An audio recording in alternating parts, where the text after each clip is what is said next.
TV Câmara, Campinas. Olá, bom dia. Estamos ao vivo e a partir de agora você vai ver a reunião ordinária da Comissão Especial de Estudos que analisa e discute os impactos econômicos e sociais da Covid-19. Além disso, a retomada das atividades de Campinas. Acompanhe na presidência do vereador Luiz Rossini.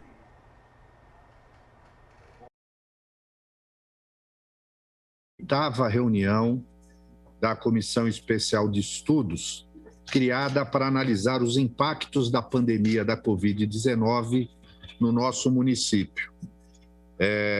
Essa reunião foi devidamente publicada no Diário Oficial, como uma ação oficial da Câmara de Campinas, e já conosco os vereadores Eduardo Magoga, que também é o relator dessa comissão, e o Vanderlei Garcia, que é assessor do vereador Cecílio Santos, que também é membro da comissão. Participam também da comissão os vereadores Marrom Cunha e vereador Paulo Haddad, que ao longo da reunião talvez acessem, eles estão com compromissos, até me mandaram aqui a justificativa. E hoje nós vamos contar com a presença do nosso amigo Luiz Mariguetti, que é diretor pedagógico da Secretaria Municipal de Educação. E o foco da reunião hoje é avaliar como esse segmento da educação sentiu os efeitos da pandemia, né, e as ações que foram adotadas para enfrentamento aí das determinações vindas principalmente do Comitê de Monitoramento da Covid-19, que determinou, entre outras coisas, o fechamento das escolas. Então, saber como a Secretaria recebeu isso e se ajustou a essa situação é o objetivo da nossa reunião. Apenas para contextualizar, Luiz, como eu faço a cada reunião, nós queremos, a partir desses depoimentos, de todos os setores e segmentos que estão sendo convidados para participar da nossa comissão, ter um retrato mais fidedigno para a gente realmente poder avaliar os impactos da pandemia na nossa cidade. Cada segmento, cada setor, cada área de atividade sentiu os impactos de uma maneira, alguns com maior ou menor profundidade, e, obviamente, trouxe consequências, e desafios e problemas que precisaram ser enfrentados. O segmento da educação, desde o início, foi um dos que ficou dentro de uma grande polêmica, Muitos achando um absurdo fechar as escolas e outros, inclusive no momento da retomada, achando um absurdo abrir as escolas. E no meio dessa discussão, a secretaria, obviamente, teve que tomar decisões, fazer ajustes, se adequar a essa realidade. E é esse o objetivo da nossa reunião.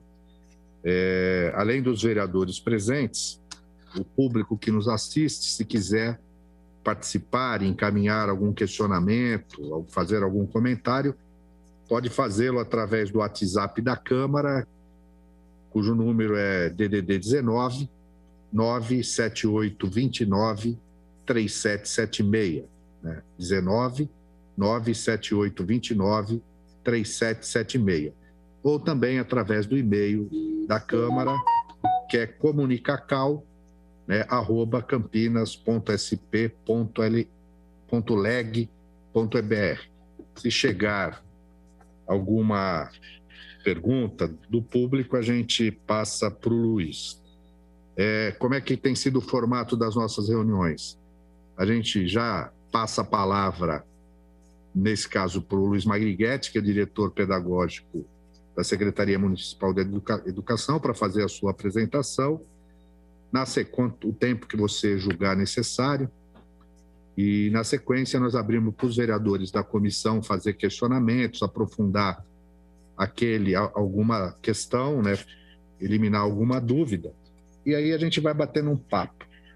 E ao final a gente espera com isso, além do diagnóstico, Obviamente, é uma tarefa nossa tentar sinalizar medidas, propor ações para a retomada da normalidade, né? E a gente conseguir antever, né, como é que vai ficar esse novo normal também nesse segmento da educação municipal.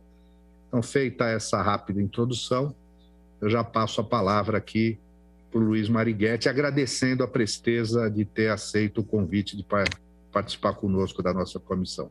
Bom dia, Luiz.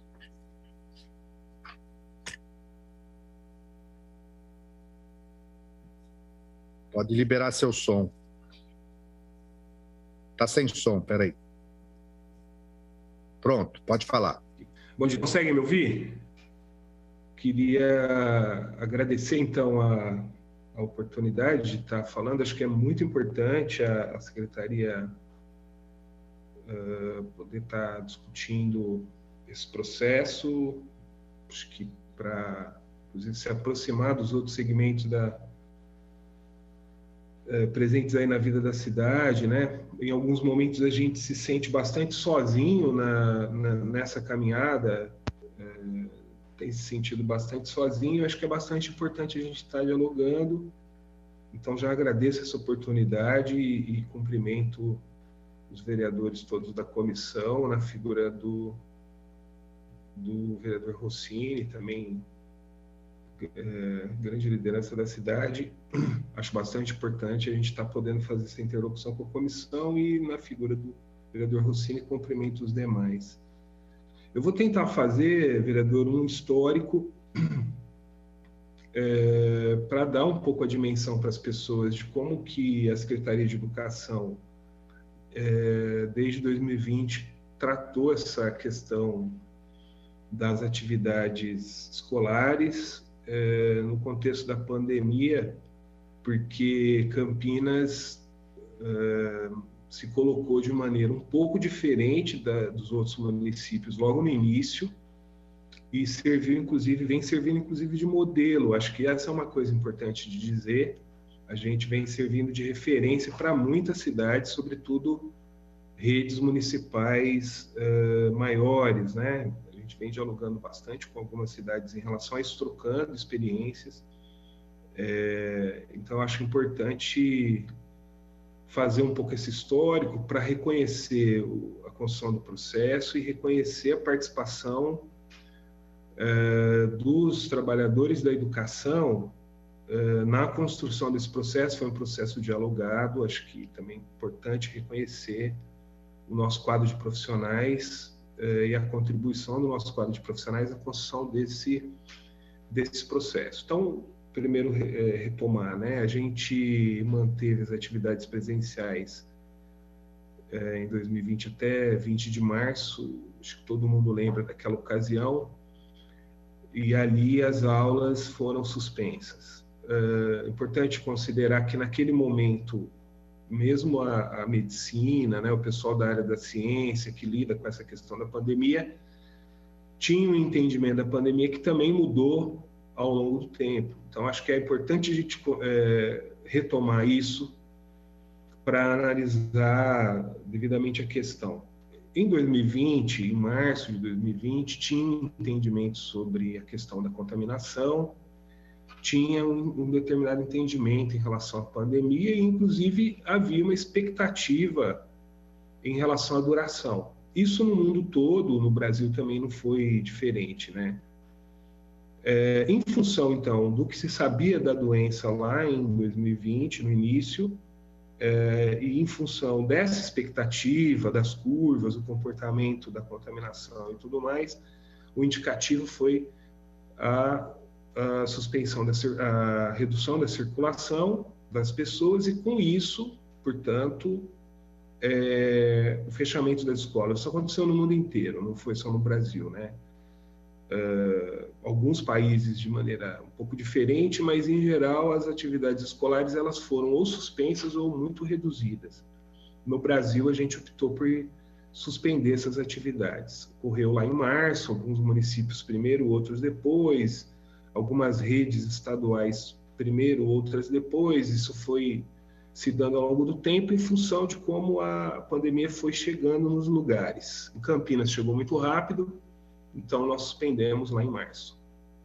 Bom, naquele momento havia um entendimento de como que as escolas colocavam como fator de contaminação e tal.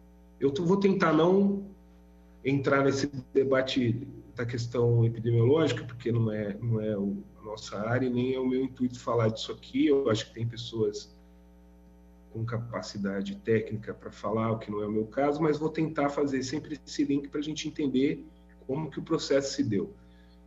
Então, nós suspendemos as atividades. Naquele momento, havia uma expectativa de uma duração determinada para essa pandemia, que era aí em torno de 2 meses, o que não se processou, né? A pandemia, o recrudescimento, ela durou, enfim, todo mundo sabe do que eu estou falando, durou praticamente o ano inteiro. E no caso da Secretaria de Educação, a gente organizou por várias vezes em 2020, considerando essa expectativa que se conhecia no ano passado, a gente organizou por várias vezes, pelo menos por 3 vezes, a retomada de algum tipo de atividade presencial, né, com os alunos. No que sentido isso? A gente organizava a retomada dessas atividades, mas, claro, que sempre dialogando com o pessoal da área da saúde, sobretudo com a autoridade sanitária do município, para saber das condições e da viabilidade disso. E isso foi sendo descartado, de maneira que em 2020 nós não tivemos a retomada de nenhuma atividade presencial. Ficou inviável fazer retomar essas atividades, e nós não tivemos, então, atividades presenciais retomadas. Nossos alunos, portanto, foram para a escola até 20 de março de 2020 e até 26 de abril desse ano não tinham mais voltado para a escola de forma presencial. Bom, dada essa condição da impossibilidade da retomada, o que a gente começou a fazer em 2020, né? Nós, primeiro, começamos a agrupar os especialistas de educação, os profissionais da área da educação do segmento de especialistas, né? E começamos a discutir de maneira um pouco coletiva como que a gente poderia criar alternativas para lidar com essa questão. No Brasil inteiro esse debate também era feito, e via de regra os municípios transitaram de uma situação de atividade presencial para uma tentativa de atividade de escolarização à distância, chamada EAD. Não foi opção em Campinas, a gente adotou um outro processo. Nós não entendemos ser possível trabalhar com educação infantil e ensino fundamental com essa lógica do EAD. Então, nós adotamos um processo que tratava, assim, das atividades escolares de forma não presencial, mas com vistas a mitigar os prejuízos educacionais, pedagógicos, pela falta das atividades presenciais. E ao longo da minha fala, acho que eu vou tentar esclarecer qual é essa diferença. Bom, isso foi orientado por um documento, logo em abril, que foi editado em abril, e foi encaminhado para todas as escolas, orientando como que deveria se dar o relacionamento das escolas e das suas equipes, né, professores, gestores, agentes de educação infantil, com os alunos, as crianças, os bebês, né, como que deveria se dar esse relacionamento. No primeiro semestre a gente teve um documento orientador que tratou disso. Esse documento orientador ele foi depois aprofundado no segundo semestre, com um novo documento orientador, no segundo semestre de 2020. E nós também dependíamos, como todas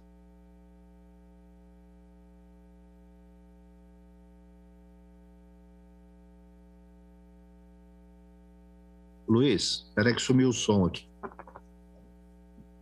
É dele lá?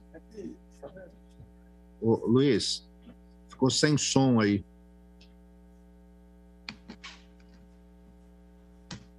Acho que voltou. Vê aí. Oi, melhorou? Voltou. Tá.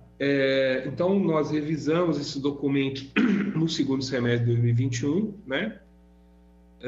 E dependíamos também de emissão de normativas federais em relação à questão de número de dias letivos, horas letivas. Isso foi feito e a gente praticou o encerramento do ano da maneira que foi possível fazer ali, considerando, portanto, então, que nós não tínhamos uma condição transposta simplesmente de atividades presenciais para a educação à distância, né? Bom, 2021 começa também com uma perspectiva de redução do número de casos lá no início do ano e, portanto, a perspectiva da retomada das atividades presenciais nas escolas, né? Isso também aconteceu não só em Campinas, no Brasil inteiro, tal. A gente, portanto, preparou um plano inicial que previa a retomada considerando uma determinada fase do Plano São Paulo. Com a troca da gestão, essa proposta ela foi acolhida pelo secretário, o professor Tadeu, e começamos a dialogar também com os trabalhadores da educação e com os demais segmentos da sociedade que estão ligados à educação pública municipal para a discussão dessa retomada, né? E isso foi sendo feito ao longo do início do ano, desde janeiro. Havia, portanto, uma perspectiva de retomar essas atividades em fevereiro, que não foi possível. Depois, em março, nós de novo realizamos uma tentativa de retomar essas atividades, que também não foi possível, acho que todo mundo acompanhou.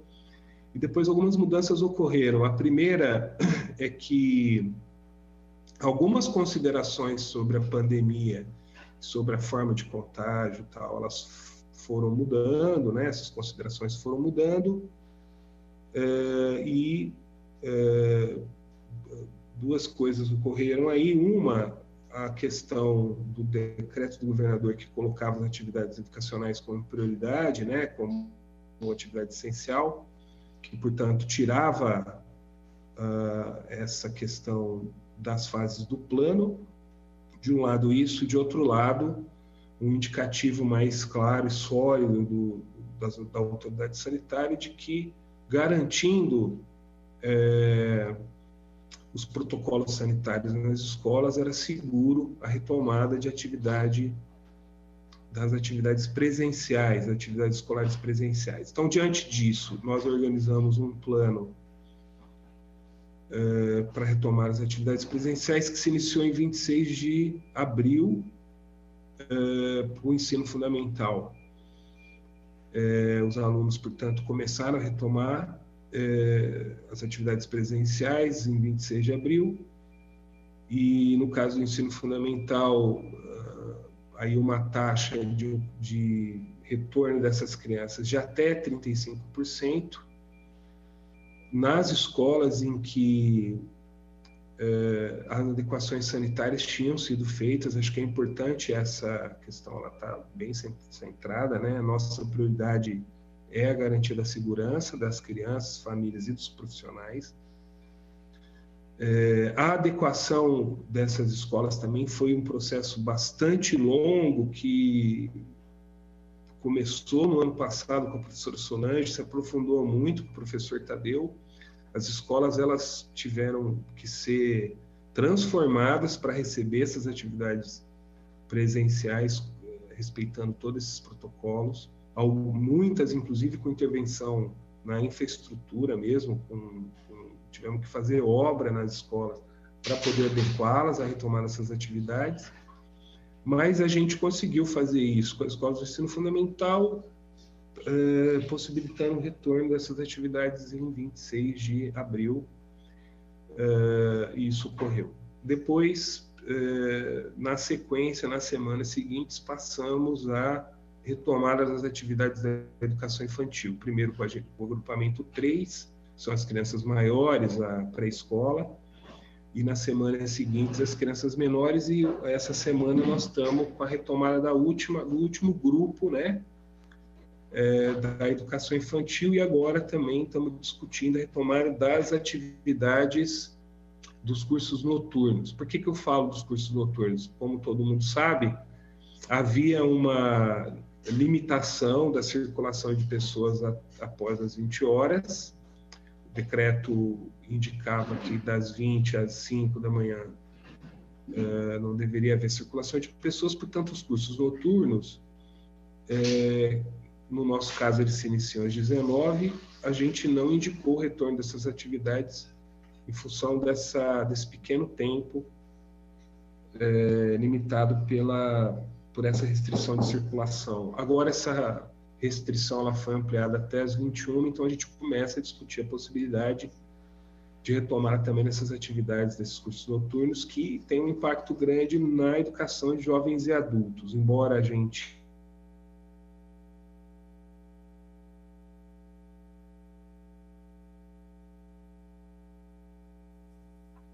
Ficou sem som de novo, Luiz.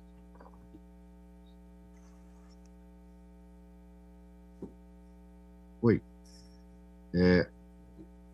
Caiu o som de novo. Voltou. Alô, tudo bem? Bom, então esse é um pouco o cenário de como a gente... como se deu 2020 e como ocorreu a retomada em 2021, né?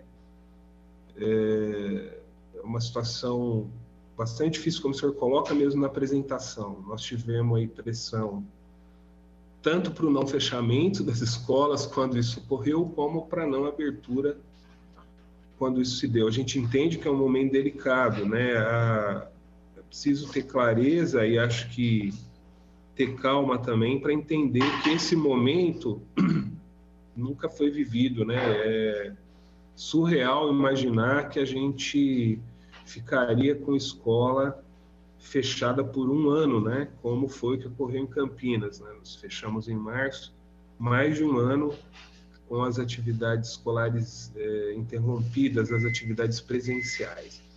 Também é importante dizer que nesse período muita coisa foi produzida a partir do que foi indicado pela Secretaria da Educação, de um lado, e do que foi construído pelos próprios trabalhadores, pelos próprios servidores da Secretaria, pelos próprios professores, especialistas, diretores, em relação às atividades com as crianças. Muita coisa foi feita. Parte dessa produção, inclusive, nós veiculamos no ano passado por meio de um convênio com a TV Câmara, e todo mundo pôde ver. Então, também é importante dizer que esse fechamento ele não provocou um abandono das crianças. Na verdade, a gente passou a atuar com esses estudantes, né, com esses alunos, as crianças menores, numa outra relação. Mas essa relação com o conhecimento e com a questão da escolarização, ela ocorreu de maneira bastante intensa em 2020, continua ocorrendo em 2021 e agora com um desafio maior, que é como manter essa interlocução escolar, acadêmica, presencial, com a atividade ainda à distância, que é isso que todo mundo chama de ensino híbrido, e eu prefiro chamar de ensino revezado, e depois posso até explicar por que, né, o ensino híbrido ele tem toda uma conceituação de como ele se dá, e, na verdade, o que a gente está fazendo é muito mais um processo de revezamento entre atividades presenciais à distância, onde as atividades presenciais elas devam servir como suporte para essas atividades à distância, porque a base, talvez, nesse primeiro momento, das atividades escolares vão continuar se dando por meio não presencial. E digo por meio não presencial porque no caso a Secretaria de Educação não adotou simplesmente um processo remoto, por internet e tal, mas esse relacionamento se deu aí de diversas maneiras, inclusive pelo remoto, mas não só por ele, né? Então, bastante importante frisar isso. Eu acho que a fala inicial era um pouco essa. Tem muita coisa para discutir, eu não sei se eu continuo já falando, se a gente já abre para algumas questões, para ir tentando fazer um bate-papo, mas acho que tem muita coisa para tratar, muita coisa que a gente foi descobrindo. Acho que a pandemia serviu para nos mostrar, mesmo para nós que estudamos a escola, e eu me coloco nesse meio, né? Não só sou servidor de educação, mas também pesquiso o assunto, serviu para nos mostrar coisas que, na verdade, a gente considerava pouco, e a pandemia nos mostrou a importância disso tudo. E acho que, como o senhor mesmo coloca na sua fala inicial, é um novo normal que vai ser construído, um novo mundo, uma nova escola. Uma coisa a gente pode ter certeza: a escola não vai ser mais a mesma, a relação dos professores com os alunos também não, e a relação com o conhecimento também deve ser uma relação nova, né? Mas acho que eu faço aí um preâmbulo, não sei se é o suficiente, se a gente já abre para as questões, eu fico à disposição para a sua condução. Tá ok. Eu acho que a gente pode partir para esse bate-papo também daqui para frente, comunicando que está conosco aí a Cris Oliveira, que é do gabinete do vereador Paulo Gaspar, que acompanha as ações na área da educação aí do vereador. Eu vou, assim, já permitir, por exemplo, seria legal depois você pontuar, assim, quais ações concretas a Secretaria adotou, né, a partir do momento do fechamento. Por exemplo, esse documento orientador que foi encaminhado às escolas, né, no que consistia? Esse ensino revezado aí que você colocou, né?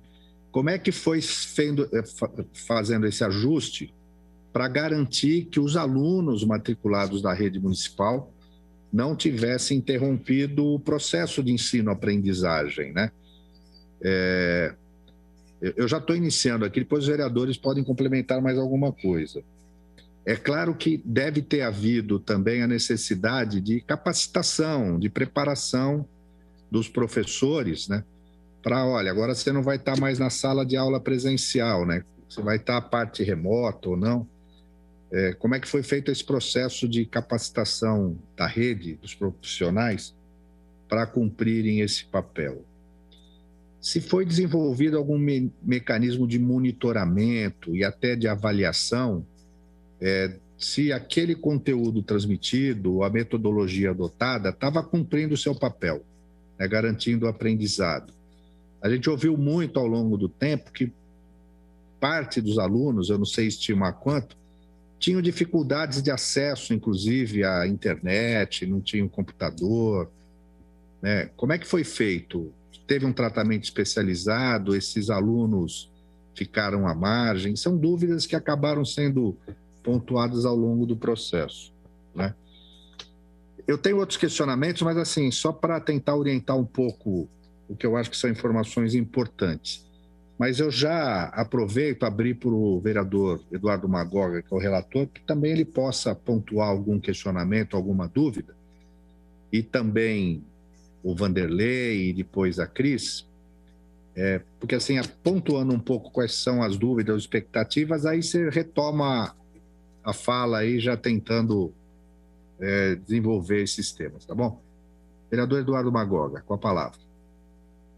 Bom dia, presidente. Bom dia, Luiz. Bom dia a todos que nos assistem, aos demais vereadores e os participantes dessa 8ª reunião, que é muito importante para que a gente possa fazer um balanço aí sobre os impactos da pandemia. Luiz, o presidente Rossini, presidente da comissão, ele já fez as perguntas bem pontuadas nos temas que nós mais gostaríamos de obter essas respostas. Eu só quero complementar essa pergunta referente à frequência nas aulas. No longo do ano de 2020, depois que a Secretaria começou a ter um rumo para poder trabalhar durante a pandemia, a Secretaria conseguiu manter a frequência dos alunos nas escolas ou não? Ou caiu essa frequência? E se caiu essa frequência, a Secretaria hoje tem como medir o prejuízo no ensino dessas crianças, por condições até que o vereador Rossini falou, de acesso à internet, às aulas. Seria só mais essa informação, se nós tivermos aí um prejuízo calculado da frequência dessas aulas, no impacto do ensino dessas crianças, se a Secretaria tem esses dados. Ok. Vanderlei, Cris, eu estou fazendo a sequência das pessoas aqui que pediram a palavra, tá? Cadê o Vanderlei? Tá no... Vereador, eu estou com problema com a câmera. Estou com problema com a minha câmera hoje, né? Queria agradecer a participação do Luiz, agradecer aos vereadores aqui. Peço desculpas pelo vereador Cecílio, está com compromisso, ele talvez chegue, mas está com dificuldade no momento.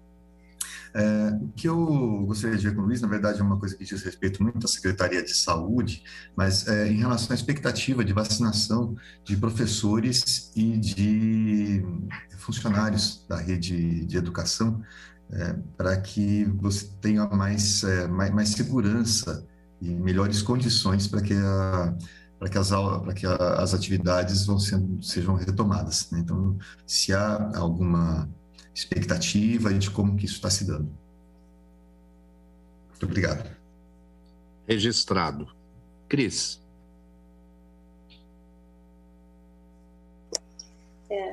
Bom dia a todos. Peço desculpa porque demorei para colocar meu computador para funcionar. A minha pergunta é em relação a tudo que a gente presenciou, né? Porque quando a gente se movimenta pelos bairros, a gente vê muita criança e animais nas ruas, né? Elas se interagindo, e eu às vezes faço algum evento no bairro, elas vão lá tudo junto comigo. Então, assim, é uma na casa da outra, e a gente vê que eles não teve um isolamento, né? E aí a escola precisou, como qualquer outra atividade profissional, nesse primeiro momento houve todo um pânico, né? Não sabíamos direito o que era. Só que a gente, pelas empresas, a gente via assim, que as pessoas levavam o notebook na empresa, a empresa instalava o software, quem não podia, não tinha equipamento, a empresa, através de vários aplicativos, acessava a máquina da pessoa, colocava o software lá, para ela, em prazo de um mês, 45 dias, estava todo mundo conseguindo trabalhar remotamente até conseguir agilidade. Na área da educação, o que foi, se você tem esse histórico, né, o que foi feito no ano de 2020 para treinar os professores, para eles terem acesso aos vários softwares que tem, softwares até de jogos, para as crianças ficarem atentas, porque assim, a atividade era presencial, o professor chamava a atenção da criança, ou um movimento, porque a aula presencial ela é muito dinâmica. A remota, a criança não estava preparada do dia para a noite, né? Então elas ficam brincando, ficam se distraindo com caneta, com régua. Então, assim, é todo um vivenciamento novo para todo mundo. E se isso foi trabalhado com toda a equipe do corpo docente, né? Lógico que precisa de tempo, são, né, várias idades. Então, esse primeiro momento houve preocupação com a parte do corpo docente para eles terem conhecimento dos inúmeros softwares que tem para a gente interagir. A minha preocupação é quanto a muitas crianças que nem fizeram a rematrícula, os pais não fizeram a rematrícula, né? A Unicef mesmo colocou que é um perigo do Brasil retroceder 20 anos na educação, né? Igual o que acontecia em 2000, que eram 5 milhões de crianças fora da escola. Então, assim, qual foi o impacto que você tem aqui na nossa região? E agora, enquanto a sociedade, né, a gente vê que passou um ano, chegou fevereiro, estava todo mundo na expectativa de voltar e não volta a fevereiro, não volta em março. o que muitos pais que querem aulas presenciais, junto com, né, a remota, começaram a falar, puxa vida, o professor trabalha, o professor está em casa, está recebendo ticket e não tem aula. Então, assim, a sensação da sociedade é que o professor está na mordomia. E, por outro lado, o professor, ele tem essa ansiedade de estar trabalhando com as crianças, ele sente o prejuízo com as crianças, lógico, cada um tem, né, suas exceções, mas, assim, se você possa contar para a gente tudo que você sentiu aí, né, dessa pandemia. Obrigada. Ok, eu acho que a gente pontuou várias coisas, mas eu acho que dá um roteiro aí para você poder trazer alguns dados. Eu só queria complementar, para a gente ter uma ideia de grandeza. Se você pudesse falar alguns números gerais, né? Qual a população hoje matriculada, ou que recebe, que está na rede municipal, seja educação infantil, ensino fundamental, para a gente ter uma ideia de números e grandeza, quantos professores nós temos, até para a gente ter uma ideia da magnitude e do desafio que foi colocado. Vereador, eu vou começar pelas questões que a Cris coloca, que eu acho que elas são muito importantes, né? E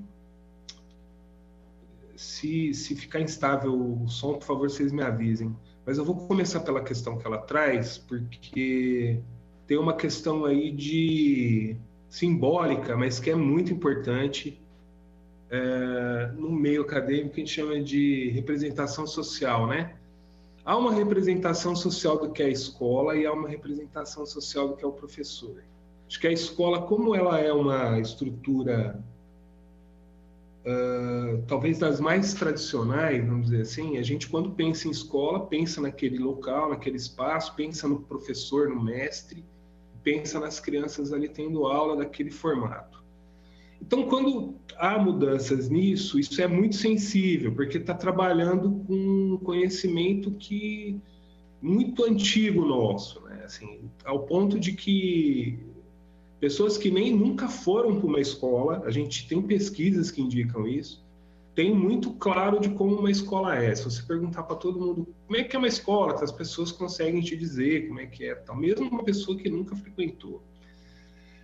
Por que eu estou falando isso? De fato, houve essa questão, né? Os professores estão em casa, estão recebendo seus salários, estão trabalhando e não estão, e as escolas estão fechadas. Como se isso significasse que os professores não estivessem trabalhando. E aí eu acho que nesse ponto é uma questão que a gente precisa frisar, que é o seguinte: é um equívoco isso, porque não foram os professores que não foram para as escolas e por isso elas fecharam. As escolas foram fechadas porque se entendia naquele momento que era o mais seguro para a sociedade. É importante que isso fique frisado e por outro lado, os professores não ficaram em casa recebendo sem trabalhar. O que ocorreu, na verdade, a gente tem estudos, inclusive, mostrando isso, não só em Campinas. Nunca os professores trabalharam tanto como em 2020 e agora vão trabalhar muito mais em 2021.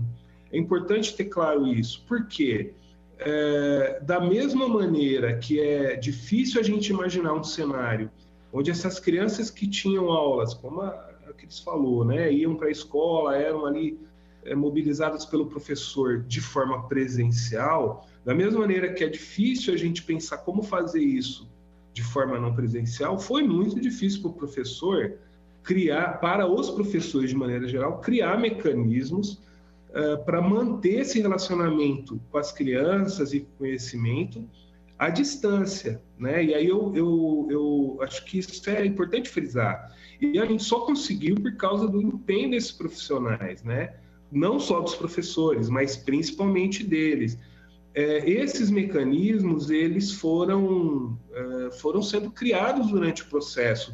Não houve um tempo de preparação para enfrentamento da pandemia, ela chegou de surpresa para todos nós, né? Ninguém se preparou para isso, até porque a gente imaginava, todos, no mundo todo, que ela ia ter uma duração e fomos surpreendidos por uma duração muito maior.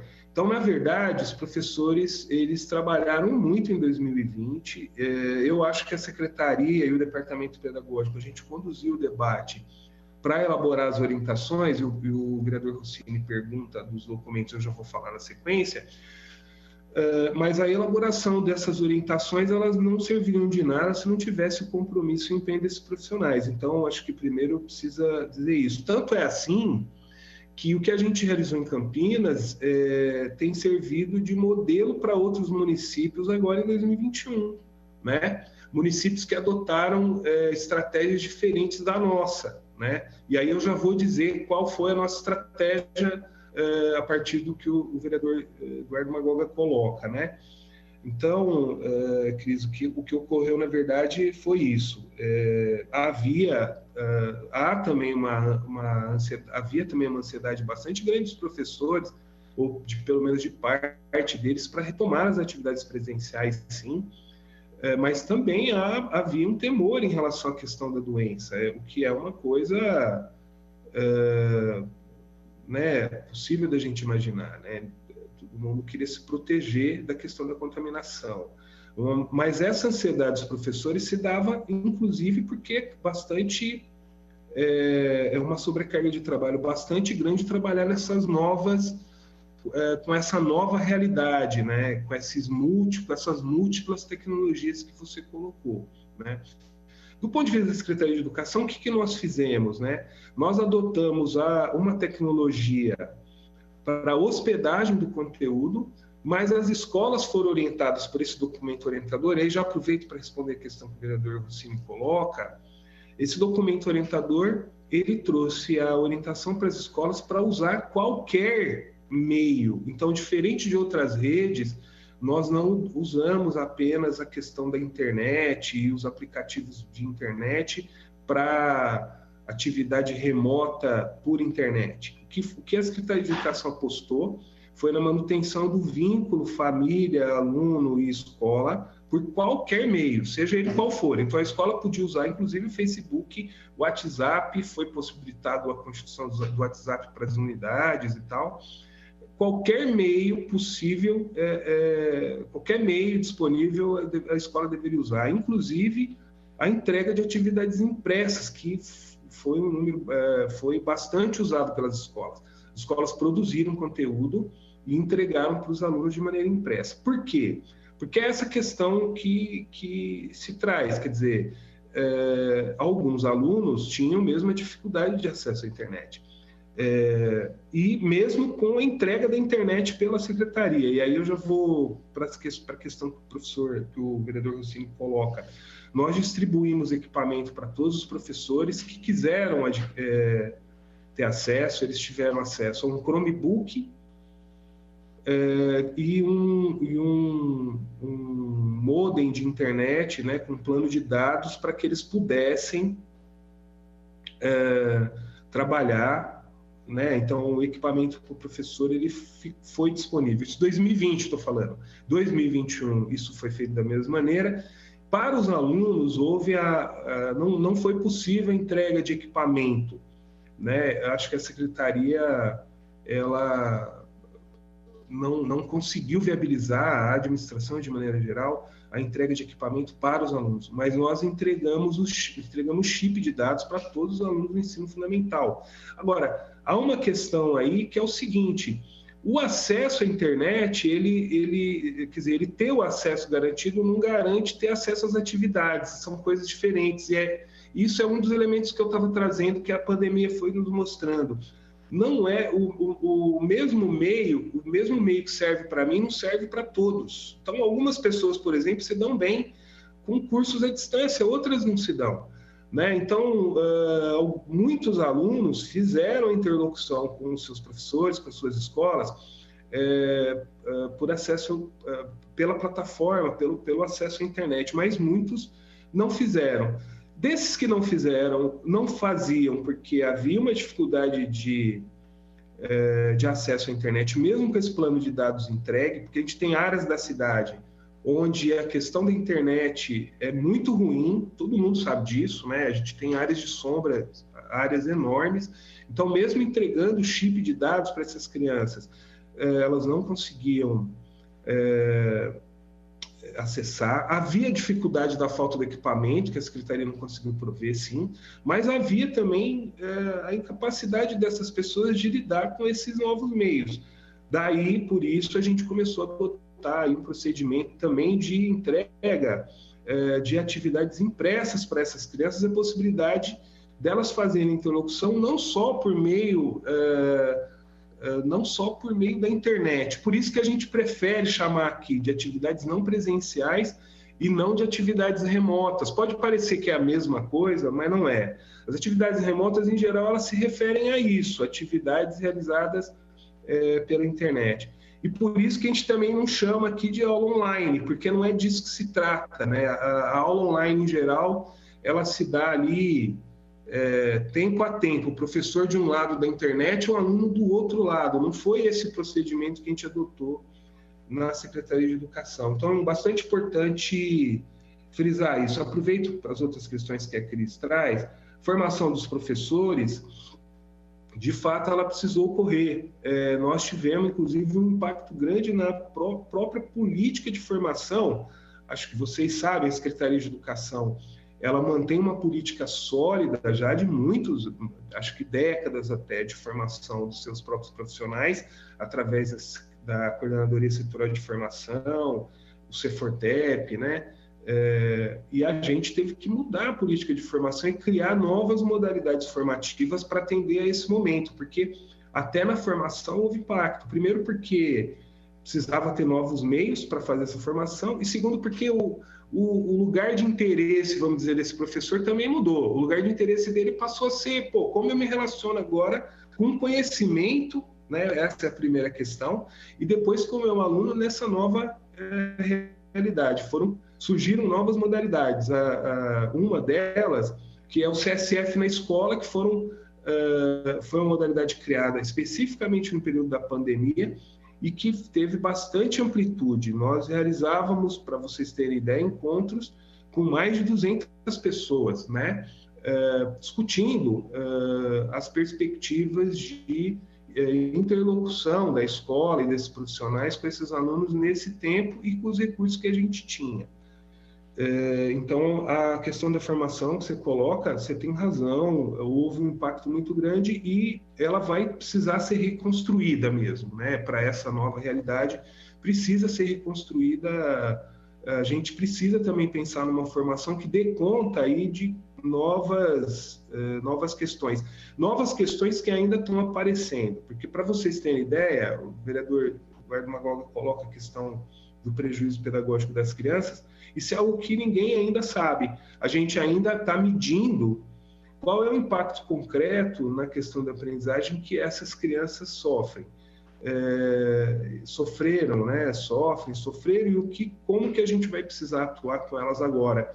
É preciso haver uma grande reformulação curricular para poder dar conta dessas crianças nesse momento da retomada das atividades presenciais, não ainda dentro da normalidade, né, mas nesse ensino revezado, vamos chamar assim, ou híbrido, como algumas pessoas chamam. Então, o foco principal da Secretaria nesse momento, com a chegada dessas crianças nas atividades presenciais, é justamente realizar o diagnóstico para entender como que a gente precisa, não como que a gente quer, mas como que a gente precisa atuar com essas crianças, né? Então, eu falo um pouco da questão da formação, eu acho que eu respondo aqui, depois a gente continua dialogando. Aí, a questão que o vereador coloca sobre a vacina. Importante esclarecer, né? A questão da vacina para os profissionais da educação foi construída pelo governo estadual, não foi a Prefeitura Municipal de Campinas que construiu esse processo de vacinação dos profissionais da educação. Diversos estados construíram com critérios diferentes. No estado de São Paulo havia algumas fases. A primeira fase, ela tratava de vacinar os profissionais de educação, todos os profissionais de educação que estavam na escola, que atuavam na escola e que tinham, no mínimo, 47 anos. Essa não foi um critério criado pela Secretaria Municipal de Educação, não. O governo do estado que estabeleceu esse sistema de vacinação criou esse critério e a gente teve que se adequar a ele. Como é que se dava isso?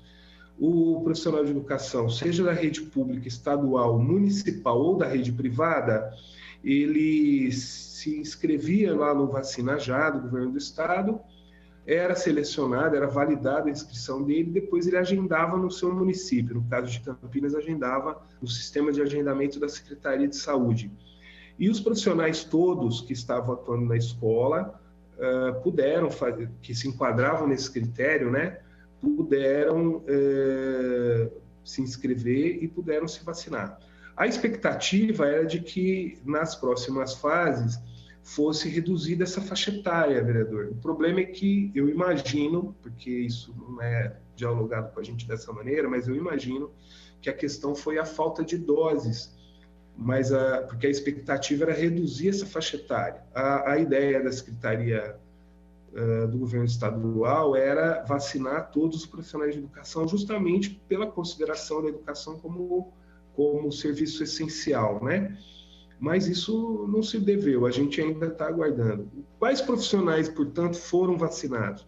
Todos aqueles que estão na escola ou que mantêm relação direta com a escola e que tinham pelo menos 40 anos. E quando eu digo todos, são todos mesmo, professores, diretores, vice-diretores, supervisores de ensino, funcionários, pessoal da limpeza, cozinheira, o zelador, todos os que estavam na escola podiam fazer. Os que estavam no órgão central, não. Então, por exemplo, professores que estão atuando no âmbito da secretaria, supervisores atuando no âmbito da secretaria, esses não eram elegíveis nessa primeira fase para vacinação. Tá? Então, o regramento ele foi esse. A gente imaginou que na segunda fase ia ter uma redução da idade, e que depois, na terceira fase, iam vacinar também os profissionais que estavam centralizados. Mas isso ainda não ocorreu. A gente está aguardando e imaginamos que isso não ocorreu por conta da indisponibilidade de doses. Tá? Então, eu falo aqui da questão da vacina. Frequência das crianças que o senhor traz é bastante importante o seguinte: nós tivemos... É importante considerar a questão da frequência o seguinte, vou tentar explicar aqui, né? Quando a gente está com a atividade presencial, a relação aula-frequência é uma relação direta, né? Como todos nós vivemos. A gente vai para a escola, está lá na carteira, no nosso lugar na sala de aula, o professor ele faz a chamada e nos atribui frequência, né? Se estamos presentes ou não. É assim que se dá. Quando a gente não está na escola, estamos em atividades não presenciais, atividades à distância, o que ocorre? A gente tem dois tipos básicos de relacionamento quando a gente está remotamente, quando a gente não está presencial. O chamado aula online, que muitas escolas privadas adotaram. Quem adotou o sistema de aula online também é bastante similar a quando a gente está presencial, porque está o professor de um lado da câmera e o aluno do outro lado. Como nós estamos aqui agora, então eu estou aqui, vocês também, essa é a relação. Se o aluno está ali na aula, ele está presente. Se ele não está, ele não está presente. Só que não foi esse o formato que a Secretaria adotou. Nós não adotamos o sistema de aula online, nós adotamos o sistema de atividades não presenciais, que não síncronas. Por que isso? Justamente por conta da incapacidade de alguns alunos de lidar com esse acesso remoto por internet. E não só pela falta de internet, mas pela incapacidade mesmo, né? Como é que a gente ia imaginar, por exemplo, que crianças de 5 anos iam acessar a internet e manter relacionamento 50-50 ali com a sua professora? Então, nós adotamos uma lógica de atividades não presenciais, não síncronas. Então, dessa maneira, a questão da frequência para nós, ela é controlada de uma outra maneira. Mas teve impacto? Teve. Né? A questão da pandemia, ela trouxe dificuldades para as famílias, que impossibilitou, inclusive, que essas crianças pudessem acompanhar as atividades escolares, e foi uma luta muito grande para tentar ir resgatando o relacionamento dessas crianças ao longo desse ano de 2020 e também agora de 2021. Então, a questão da frequência, para nós, ela é um item bastante importante. Vale dizer, inclusive, vereador, que isso não foi só para Campinas. Mesmo as cidades que adotaram essa lógica da aula online tiveram depois que flexibilizar a frequência, porque senão iam ter que reprovar a grande maioria dos alunos, porque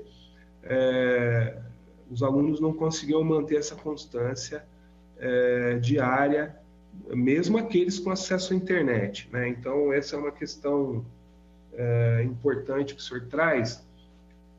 A questão da frequência, ela se dá muito mais numa questão de relação, que, na verdade, ela não é síncrona, né? Não sei se eu consigo explicar bem, mas ela não é momento a momento. Quer dizer, o professor produz a atividade para essas crianças e essas crianças não vão fazer essa atividade necessariamente junto com o professor naquele mesmo momento, numa aula online, mas podem fazer esse relacionamento com esse professor de outra maneira, né? Então, um pouco isso. O documento orientador que o vereador Rossini pergunta, o que esse documento orientador tratava? Justamente disso. Ele indicava, vereador, primeiro, que a gente não deveria focar em atividades síncronas, as chamadas aulas online, embora pudéssemos fazer assim, mas que deveríamos focar também em atividades assíncronas, né? A outra coisa que o documento orientador indicou é que o repositório das atividades, para que a gente pudesse ter o histórico disso que era feito por todas as escolas, fosse feito na plataforma Google Sala de Aula, que foi a plataforma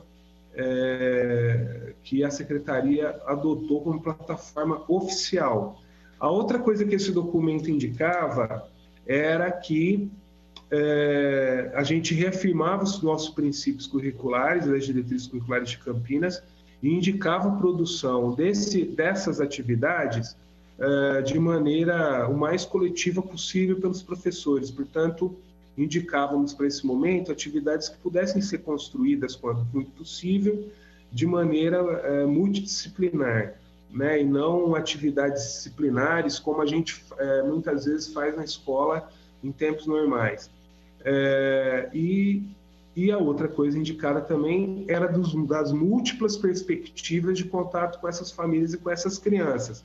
Então, o Google Sala de Aula e, portanto, com acesso à internet era um caminho, mas os outros meios também, o WhatsApp, o Facebook e outras redes sociais que as escolas já vinham construindo antes, né, podiam ser utilizados. E, além disso, a entrega de material impresso, desse mesmo material impresso para as crianças, para que elas pudessem ter acesso a essas atividades. Bom, o que nós adotamos como infraestrutura, que foi uma pergunta inicial? Então, acho que a grande questão de 2020 foi a entrega de chip, de dados para todas as crianças do ensino fundamental. Acho que esse item eu já falei, mas eu repito. Uma outra questão que foi bastante controversa em 2020, e acho que precisa aqui, aproveita a minha fala para fazer justiça, porque no Brasil todo foi controverso e Campinas não foi diferente, foi a questão da entrega de cestas básicas. Houve um tempo, um gap muito grande para se entender se as secretarias poderiam ou não fazer a entrega de cestas básicas dentro do Programa Nacional de Alimentação Escolar, né, da chamada merenda escolar. Todos os municípios tiveram dificuldade com isso, Campinas não foi diferente, e esse programa ele foi crescendo, começou lá, se eu não me engano, em abril, com algo em torno de 15 mil cestas, foi crescendo, e só para vocês terem uma ideia dos números, depois eu posso fornecer esse número de forma mais detalhada para vocês, mas nós vamos chegar agora em maio com a entrega de mais de 50 mil cestas provavelmente devemos atender aí quase que todas as famílias que têm crianças matriculadas na rede. Esse processo ele foi um crescimento aí em 2020, né?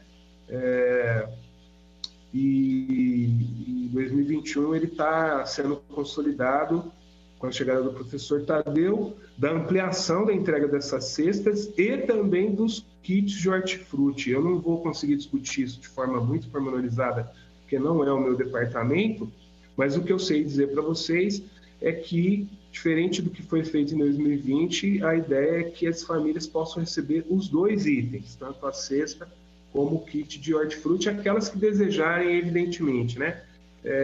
Esse também foi um item, porque o vereador Rossini pergunta, e a Cris também, como que a gente lidou com a questão da infraestrutura. Esse foi um item muito importante da Secretaria, um item bastante trabalhoso e um item fundamental no processo, porque tratou de como que a gente mantinha um relacionamento com essas famílias, né? E a outra questão é a entrega do equipamento para os professores, para todos, tanto o equipamento, o Chromebook, como o acesso à internet. Em 2021, o que muda? A Secretaria conseguiu equipar, em 2020, as escolas com um equipamento interativo. Os professores conseguem gravar os conteúdos se quiserem, não é o nosso indicativo, para que isso seja a atividade essencial, né? Mas se quiserem, conseguem gravar suas aulas presenciais e isso manter essa interlocução com esses alunos. Por quê? Porque nós instalamos aqueles projetores de multimídia. Antigamente a gente conhecia aquilo como lousa digital, né? Mas hoje é uma tecnologia mais moderna, conseguimos instalar esses projetores em todas as turmas de ensino fundamental, tá aí na reta final, mas a gente acredita que até o final de maio todas as salas vão ter esse projetor, equipamento muito bacana. E junto com isso, Cris, os professores estão fazendo formação, inclusive para usar esse projetor. É um material de ponta, viu, gente? Vale a pena dar uma passada numa escola para ver, vocês vão ficar maravilhados. É uma espécie de lousa digital, mas não é aquela lousa fixa, ele é um projetor que fica próximo da parede. O prefeito Jonas adquiriu isso em 2000, começou essas tratativas em 2019, a aquisição foi concluída em 2020 e está sendo concluída agora a instalação, né? São muitas salas, então vai ser instalado um projetor em cada sala, juntamente com esse projetor, o acesso à internet para esse projetor e o equipamento que fica ali dedicado para esse projetor com computador, para que o professor possa fazer aula com a interação ali com os alunos. Os alunos podem estar conectados e estar interagindo com a aula do professor que ele vai estar fazendo ali. De maneira que, caso isso seja de interesse da escola, esse professor pode estar ministrando a aula para um percentual de alunos e os demais que estão em casa podem estar assistindo essa aula de casa. De novo, repetindo, não é essa a nossa indicação primária, né? Não é esse o nosso foco, mas isso pode ocorrer, né? E para 2021 também o que muda é que a gente vai fazer a entrega de equipamento para os alunos. Estamos começando a fazer a entrega para os alunos de 8º e 9º ano. Eles já começam a receber, já devem começar a receber nos próximos dias os Chromebooks. Já receberam um chip de acesso à internet. Isso começou lá desde o início do ano, viu? Desde o início de fevereiro, mas devem agora começar a receber também algum equipamento. Isso não é um processo rápido, porque nós temos, e aí já entro numa demanda que o vereador Rossini pede para dar alguns números. Nós temos aí, considerando todos os alunos do ensino fundamental, educação infantil e EJA, algo próximo aí de 68 mil alunos, então é bastante gente. Não é algo que a gente consegue fazer com tanta rapidez assim, mas a expectativa é que ao longo até mais ou menos agosto de 2021, a gente consiga estar entregando equipamento para a maioria dos alunos do ensino fundamental. Legal. Deixa eu ver. Vereador, eu falei de tudo? Acho que não, né? Falo demais. Se quiser me podar, inclusive, à vontade. Não, mas eu queria pontuar algumas coisas aí ao longo da fala, depois também, se os demais quiserem. Quero anunciar aqui que o vereador Marrom Cunha, que faz parte também da comissão, está presente aí acompanhando a reunião. Mas, Luiz, primeiro, você já respondeu algumas coisas. Eu queria depois pedir, se você pudesse encaminhar para a comissão, tanto esse documento orientativo que foi entregue às escolas, para a gente conhecer um pouco o conteúdo dele, como você falou que por 3 vezes a secretaria se preparou para a retomada das aulas, elaborando um protocolo sanitário, né, que as escolas deveriam observar. Uma cópia desse protocolo também, né, para saber como as escolas se prepararam para recebimento dos alunos aí, que já começou em abril, né? Com relação à retorno, depois mandar esses documentos para fazer parte do nosso relatório aqui, ficar com a comissão. Agora, assim, algumas coisas que eu queria pedir de informação complementar. Você até mencionou, achei legal, está lá no artigo da Constituição que a educação é direito de todos, dever do Estado e da família, né? Então, você pontuou algumas coisas, mas como a Secretaria tem procurado envolver a família nessa relação, você deu uma ampassão, mas eu fiquei feliz sabendo de que houve a preocupação também de envolver a família. Os alunos, quando eles estão no ensino presencial, além de receber o conteúdo, eles recebem a merenda, que para muitos é fundamental, e você já esclareceu que não estando presencial, nós distribuímos cesta básica, hortifruti, mas tem a questão dos relacionamentos, das relações, né, da interação dos alunos, que fica prejudicado quando eles não estão na escola, né? Como isso impacta assim, o processo de desenvolvimento do aluno? Não sei se a secretaria tem essa medição, se sente isso de alguma maneira. Por conta dessa dificuldade, inclusive, de estar avaliando esses impactos, né, e os prejuízos, até como o vereador Eduardo Magoga colocou, como é que vai dar o sequenciamento aí dos alunos no itinerário dele, né? Vai ser progressão continuada? Eles vão evoluir de uma série para outra, se algum tipo de avaliação? Vai ser feito está se programando algum tipo de medição para saber qual o nível de aprendizado que eles têm para recuperar isso no futuro, né? Se isso está sendo programado. E só mais uma questão que eu queria sugerir, você falou que é muito interessante, se os demais vereadores da comissão toparem, se você quiser organizar uma visita dos vereadores da comissão numa escola, para a gente conhecer essa nova tecnologia, essa coisa da projeção e tal, a gente entender, eu acho que seria legal para a gente também conhecer com mais detalhes isso. Eu pontuei algumas coisas, se você quiser falar já isso, aí na sequência a gente faz outra rodada aí, começando o Magoga, o Marrom Cunha, que chegou agora, quiser falar também.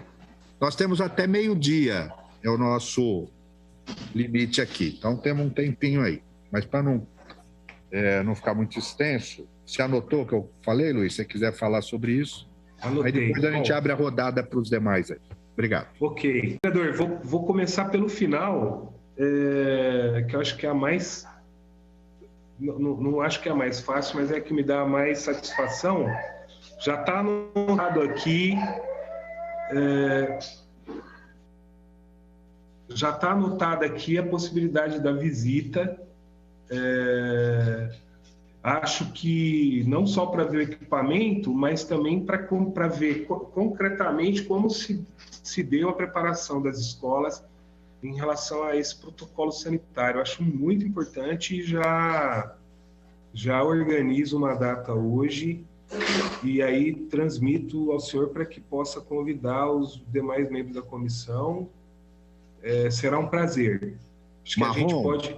Edu, tudo bem? Podemos confirmar? Cris, tudo bem? Maravilha. Para nós vai ser um prazer. Acho que dá para ver o equipamento e acho que é importante vocês verem também a escola como ficou, porque ela é um misto hoje de escola com, né, porque toda sinalizada, enfim, são os protocolos aí que hoje todo mundo tem que viver com eles, então as escolas meio que mudaram um pouco a sua cara, né? Mas isso muito importante, para nós será um prazer recebê-los. Essa questão, então, está tranquila. A questão do encaminhamento, vereador, do documento orientador também, muito tranquilo, encaminho sim, com o maior prazer.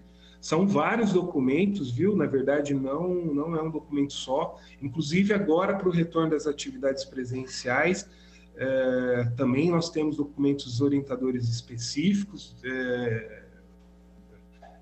orientando as escolas de como fazer essa retomada, e a gente faz sim esse envio. Para nós também será um prazer, até porque a gente se orgulha da produção desse conhecimento. De novo dizendo, acho que é bastante importante a gente falar isso, Campinas, a rede municipal, ela é referência para muitas redes no Brasil, e redes inclusive muito grandes.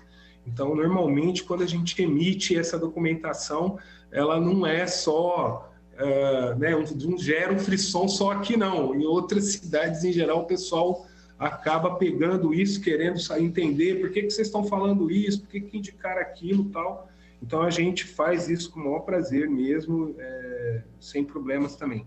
Sobre a questão do protocolo sanitário, é importante frisar uma questão que é o seguinte: em 2020, a gente imaginava a preparação das escolas para o retorno presencial diferente do que foi feito para 2021, mas também encaminho esses protocolos de forma bastante tranquila. Isso tá tudo documentado no sistema SEI. As escolas tiveram, para vocês terem uma ideia, cada escola teve que produzir um plano de retorno das atividades presenciais específico, bastante detalhado. Então, essa retomada das atividades presenciais, ela demandou muito trabalho dos profissionais, da secretaria no âmbito central, mas também das escolas. Para se prepararem para isso, tiveram que organizar protocolos específicos, e hoje a gente tem todos esses protocolos à disposição da sociedade num link da internet, na página da Secretaria de Educação. Estão todos lá, então a família, inclusive, qualquer cidadão pode ir lá e ver como esse plano. Então, vamos imaginar lá a família que tem um filho matriculado no Vicente Hall, por exemplo, se ela estava com dúvida se manda o filho ou não, quer saber se a escola é segura, está o plano de retomar as atividades presenciais do Vicente Hall lá, com detalhamento da entrada, funcionamento, distribuição da alimentação, como que vai se dar o acesso às dependências da escola, medição de temperatura, está tudo lá. Ela podia ter acesso a esse plano e se tranquilizar ou não, né? E aí, em função disso, decidir se o filho ia para essas atividades presenciais ou não. E aí aproveito para dizer, a retomar as atividades presenciais ela é facultativa para os alunos, né? Para as crianças. A questão que o senhor coloca em relação à família é muito importante. Realmente a Constituição traz isso, e a gente, sobretudo nos anos iniciais do ensino fundamental, né, nos primeiros anos do ensino fundamental e na educação infantil, é muito importante a interlocução com a família, gente. A gente já, claro que sabia disso, mas acho que a gente dimensionou de verdade essa importância agora, porque basicamente na educação infantil, por exemplo, para vocês terem ideia, a chegada do contato do professor com essa criança se deu por meio da família, né? Então, a professora lá do agrupamento, que tem uma turma de agrupamento 2, com crianças de 2 anos, 2 anos e meio, por exemplo, essa professora produzia o conteúdo dela, muitas vezes em forma de as sacolinhas de materialidades, né, com a massinha para a criança manipular, ou fazia o filminho dá a impressão que é de menor importância, né, produzia o vídeo com a historinha para ser contada para a criança, tal. E como é que ela fazia isso chegar até a criança? A gente não poderia imaginar que uma criança de 2 anos ia acessar a internet. Então, isso chegava para essa criança pelo pai e pela mãe, ou pela avó, por esse adulto da família que está em contato com essa criança. E da mesma maneira, essa família acabava, com a orientação dessa professora, criando instrumento para que essa criança também interagisse com a professora. Então, gravava ali um momento de interlocução que essa criança teve com o vídeo da professora, com a musiquinha, ou com a sacolinha de materialidades, enfim, com as atividades que foram indicadas para essa criança ser desenvolvida. Então, a família nunca foi tão importante e acho que a Constituição é sábia quando coloca a presença da família nessa questão da educação como direito, mas acho que nós vamos ter que construir relações com a família mais profundas no futuro, né? Será preciso cada vez mais trazer a família para dentro da escola. Será preciso cada vez mais dialogar com a família para entender como que essa relação ela se dá para além do muro, porque acho que dentro ali do muro da escola a gente ainda tem alguma maneira de controle, de entender como isso ocorre, mas quem vivencia de alguma maneira esse impacto do processo educacional para além do muro é a família, e acho que essa interlocução com a família ela vai precisar ser aprofundada. Essa é uma questão. A questão que o senhor coloca aqui para mim é mais profunda, vereador, que é a questão de como que a gente está pensando a questão do percurso dessa criança, que a gente costuma chamar de currículo, né? Então, a gente imagina, em tempos normais, um determinado percurso, né? Então, a criança entra lá no primeiro ano, ela vai estudar um conjunto de coisas no primeiro ano. Vou falar aqui de forma bem grosseira, né? Ela vai estudar um conjunto de coisas no primeiro ano que, né, daria condições para estudar um outro conjunto de coisas no segundo ano, no terceiro ano e por aí vai. Claro, estou falando de forma bastante grosseira, a educação ela não se resume só a essa questão do pré-requisito, mas de forma bastante grosseira. O que ocorre agora, né? Essas crianças, nós vamos estar lidando agora na retomada das atividades presenciais com crianças que não vivenciaram a escola ainda. Então, para vocês terem uma ideia do impacto disso, nós vamos estar recebendo no segundo ano do ensino fundamental, crianças que não estiveram no primeiro ano, que não viveram o primeiro ano, né? Porque elas saíram da creche, da pré-escola em 2019, foram para o primeiro ano em 2020 e tiveram aula até março. Então, ou seja, elas tiveram aí pouco mais de um mês de aula, um mês e meio de aula praticamente, e não tiveram mais interlocução presencial com essa escola em 2020. Isso teve concretamente um impacto na vida dessa criança, porque embora essas atividades elas foram sendo produzidas para manter essa criança em contato com esse conhecimento, a gente precisa entender como que ela construiu essa relação, né?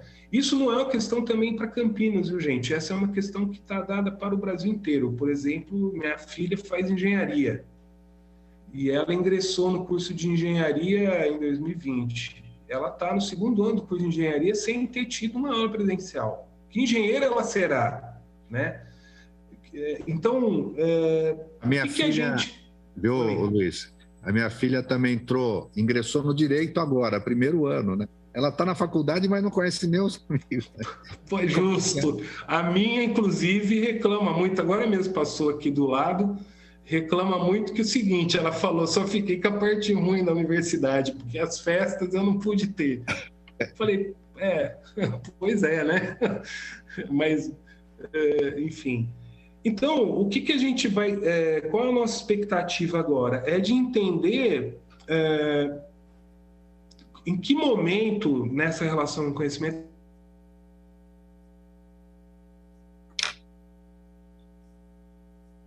Peraí, caiu o som, Luiz. Ficou mudo aí.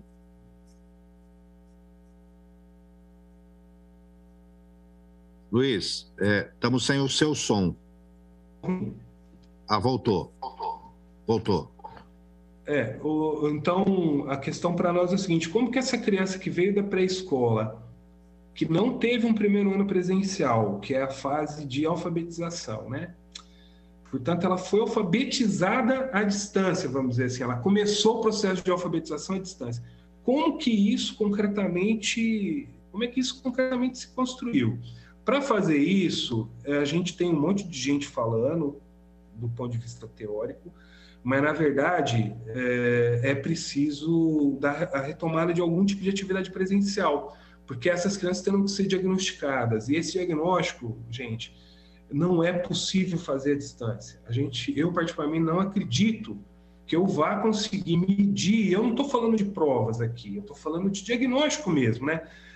Eu vou precisar conversar, né? Esse diagnóstico se dá, inclusive, como é que está o universo? Um exemplo, né? Como está constituído hoje o universo vocabulário dessa criança? Como é que é o vocabulário dela? Porque a gente sabe que a escola e a relação presencial, não só com o professor, mas também com os demais trabalhadores da escola, que estão na escola, com os demais alunos, colegas que estão na escola, inclusive não só da turma, mas das turmas de alunos mais velhos. A gente também passou para a escola, todo mundo lembra.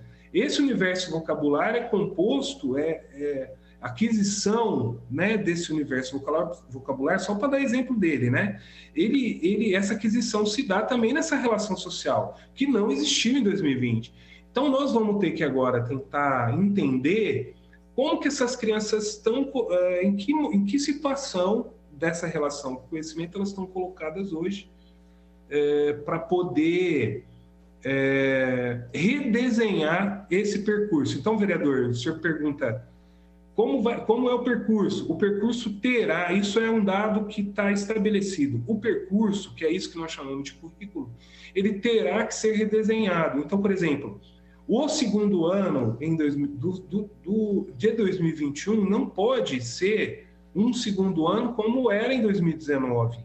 Ele precisa considerar essa criança que teve atividades à distância, né?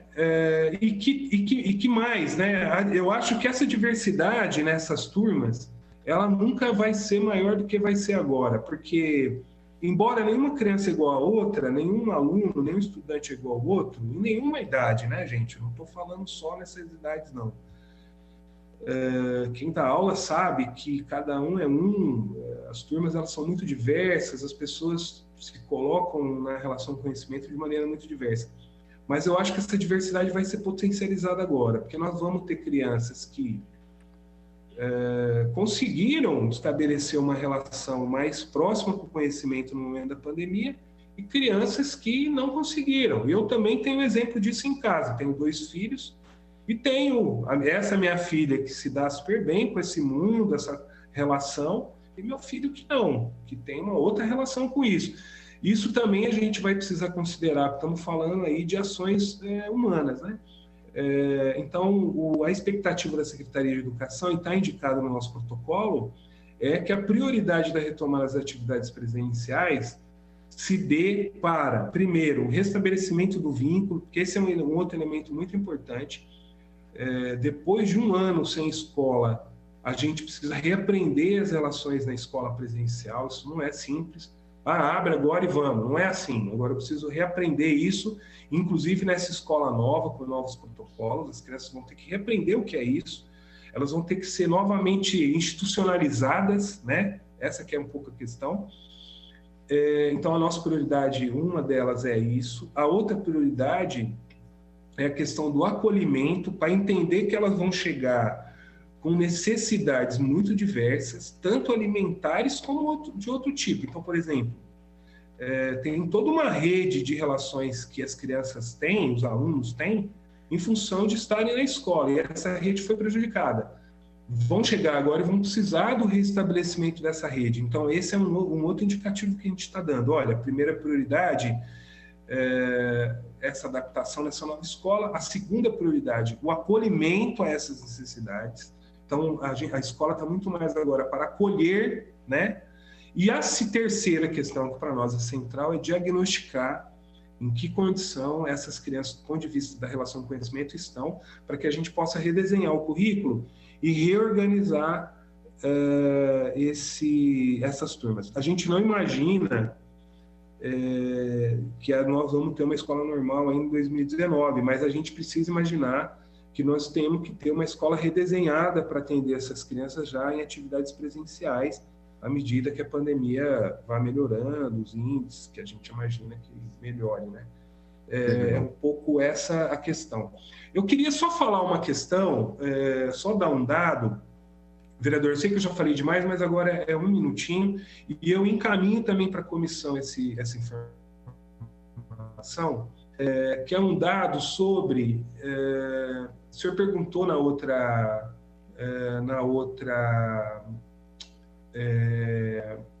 o senhor falou, e acho que a Cris falou, eu agora não vou lembrar, mas quais das pessoas estão, me perdoe, por favor.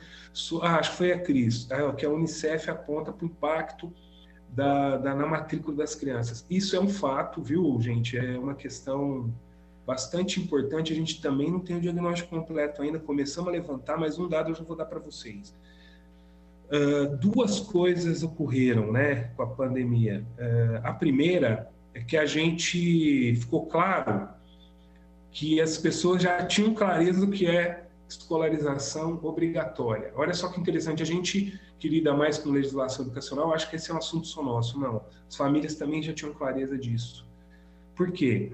Onde menos teve impacto a questão da matrícula foi no ensino fundamental regular, né? Então, os números do ensino fundamental regular, eles se mantiveram mais ou menos os mesmos. Posso depois encaminhar para vocês esses números de 2019, 20 e 21. Nós não temos grandes alterações.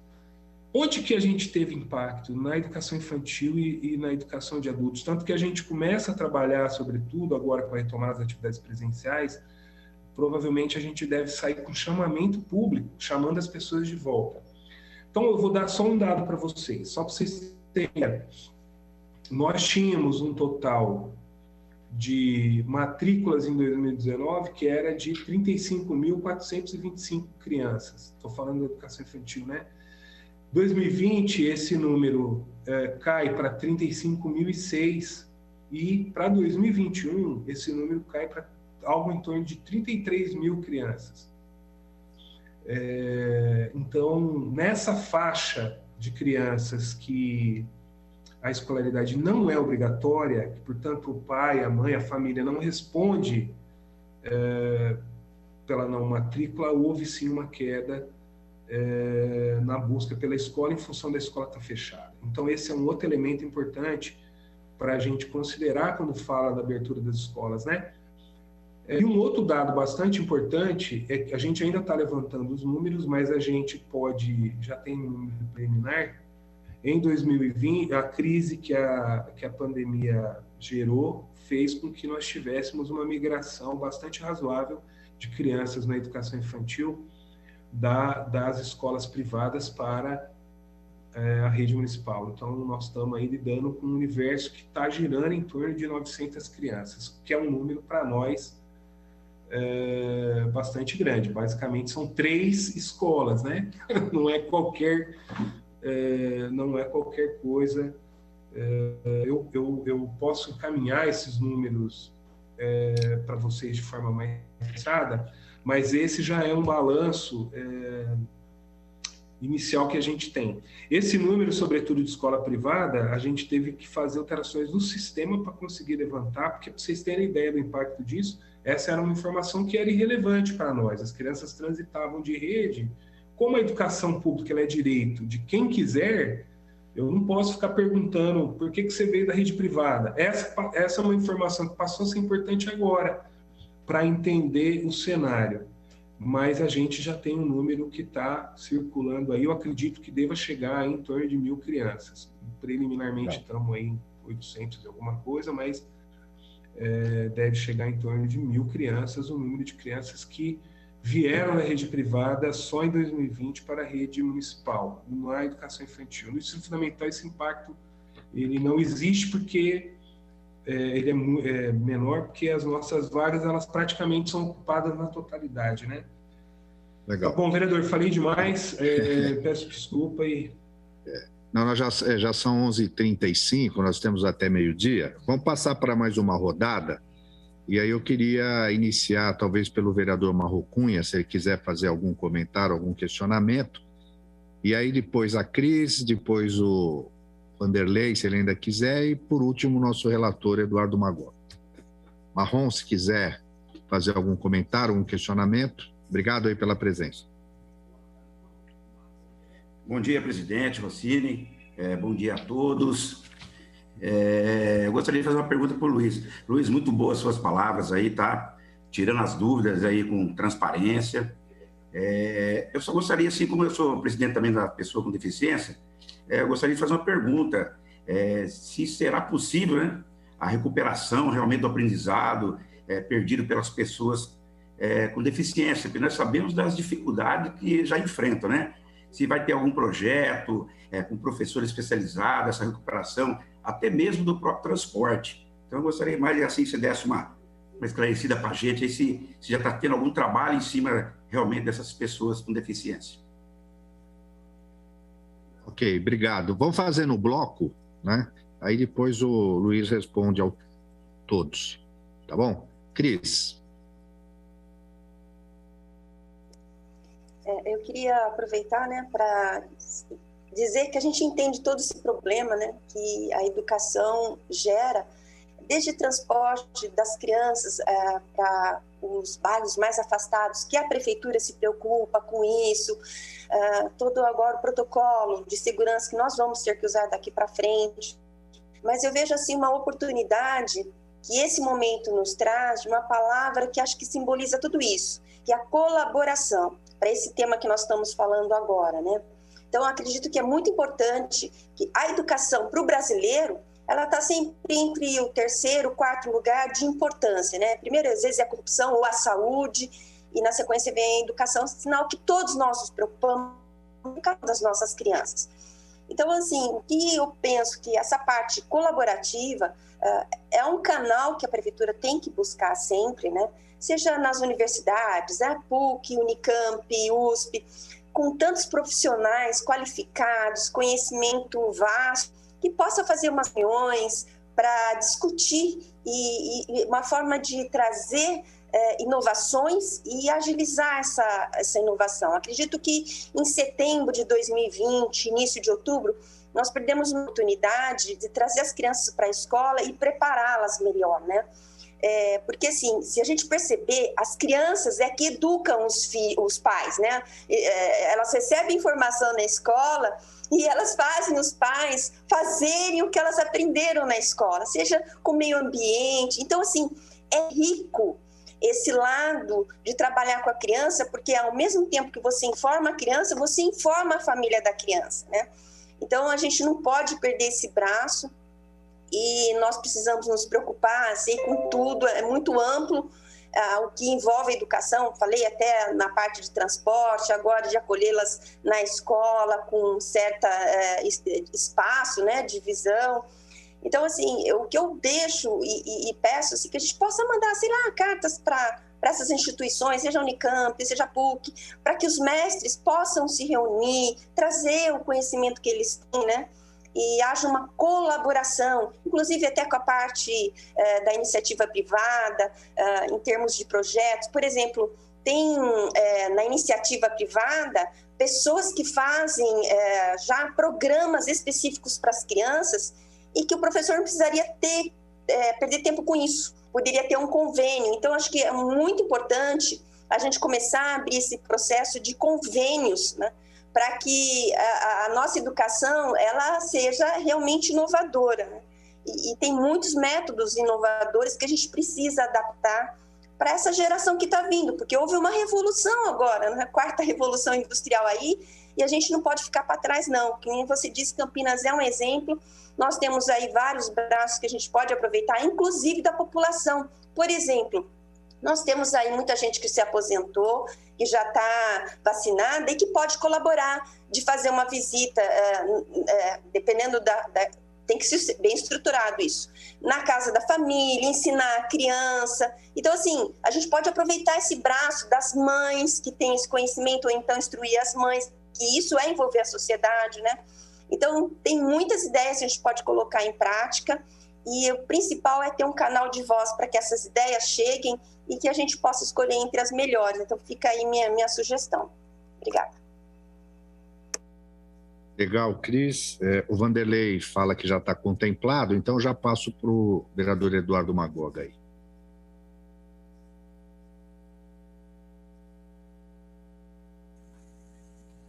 Luiz, você já respondeu uma boa parte do que eu gostaria de perguntar, mas eu só quero completar a pergunta que o Rossini fez para você. Bom, em cima dessa volta às aulas, a secretaria, o que ela percebeu dos alunos? Eles estão voltando, está havendo alguma resistência na volta? Você acha que eles gostariam de estar continuando com aula à distância? Qual que é esse dado? Eles estão felizes de estar voltando? Porque eu acredito que vai haver um impacto psicológico em cima dos alunos, como você mesmo já disse. E a secretaria, ela está preparada, os professores estão preparados para detectar nesses alunos que tiveram perdas familiares, pais às vezes até desempregados por conta da pandemia, de estar voltando, medo, depressão, alunos com depressão. A nossa secretaria, os nossos professores, a nossa rede escolar está preparada para detectar isso, e detectando e vendo alunos com esse tipo de problema, nós temos um plano, nós temos uma ação em cima desse aluno, desse garoto. A minha pergunta é isso daí. Ok. E vou acrescentar mais dois só para você falar, Luiz. Você falou um pouco dessa migração da rede privada para a rede municipal aí, né? Desemprego, talvez, fechamento de algumas escolas, aumentando a demanda na educação infantil. A prefeitura está se preparando para reestruturar o programa Creche para Todos, ou seja, nós recebemos aqui a representante das escolas de educação infantil particulares, e até para ajudar a elas atravessarem as dificuldades econômicas que a pandemia trouxe, elas estão ávidas assim para receber também crianças num convênio com a prefeitura aí da Creche para Todos. Às vezes elas falam que há um excesso de exigências e tal para fazer os convênios. Mas se a secretaria está pensando em reativar, ampliar o programa Creche para Todos. E depois uma palavra só. A escola é um ambiente seguro? Os pais podem trazer suas crianças para as nossas escolas com tranquilidade, que elas vão estar protegidas? Bom, dessa vez eu vou deixar a última por último mesmo, porque é a mais difícil. Mas vamos lá. Questão do Creche para Todos. Há uma perspectiva assim, de retomar a discussão desse programa, vereador. Há sim a perspectiva de retomada, de discussão desse programa. Ele estava indicado, inclusive, como proposta, né, de encaminhamento dessa gestão e tal. E há também, entendo quando as escolas colocam a questão do limite de exigência, da quantidade de exigências para a participação desse programa e tal. Acho que é bom ficar claro também que a contratação com o poder público, ela tem algumas regras que não tem como escapar delas, e é bom que essas regras, inclusive, existam. Talvez aí precise aprofundar a discussão de como que a gente trabalha com essas regras, considerando essa questão específica desse programa, mas eu acho que essa é uma questão que precisa se dar. Precisa também ter claro, eu imagino sim que essas escolas estão ávidas aí por receber crianças e tal, e aí aproveito agora para falar de uma questão que o vereador Eduardo Magoga coloca, né? Acho que elas estão ávidas para receber crianças e querem que essas crianças cheguem logo e aumentem o fluxo dessas crianças nessas escolas. A gente precisa também agora ter um pouco de calma, de paciência, porque isso não vai se dar só por aquisição de vagas nas escolas particulares, assim como não se deu simplesmente com a abertura das nossas escolas na rede municipal. Vou dar um exemplo. Nós abrimos as escolas para receber 35% das crianças. Nós não recebemos efetivamente 35%. Por quê? As pessoas... Primeiro, porque é isso que eu falei, quer dizer, essas escolas ficaram fechadas por um ano. Para reabrir, nós não reabrimos essas escolas da maneira como elas funcionavam antes, né? Primeiro, elas estão sendo reabertas só com 35%, em um turno de duração menor, né? Então, vamos falar do fundamental. As nossas escolas funcionavam 5 horas, nós estamos reabrindo essas escolas com um funcionamento de 3 horas. Por que é assim? Porque também é bom já esclarecer. Porque a gente quer trabalhar menos? Na verdade, não. Os professores vão trabalhar, na verdade, a mesma quantidade de horas. O funcionamento do turno é para atender aos protocolos sanitários. A gente, para atender os protocolos sanitários nesse momento, precisa ter turnos mais curtos, porque, como vocês imaginam, a cada troca de turma dessas crianças tem que fazer um processo espartano de higienização dessa escola, né? Precisa ter